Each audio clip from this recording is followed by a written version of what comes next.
చక్కటి మంత్రాన్ని స్మరిద్దాం. ఐం ఓం శ్రీం హ్రీం క్లీం గ్లౌం గ్లం క్లీం గణపతయే వరవరద సౌ సర్వజనం మే వసమానయ స్వాహా.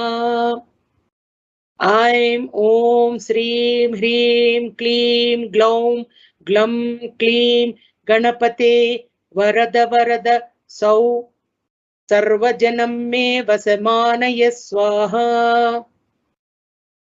ऐं ॐ श्रीं ह्रीं क्लीं ग्लौं ग्लं क्लीं गणपते वरवरद सौः सर्वजनं मे वसमानय स्वाहा. ऐं ॐ श्रीं ह्रीं क्लीं ग्लौं ग्लं क्लीं गणपते वरवरद सौः सर्वजनं मे वसमानय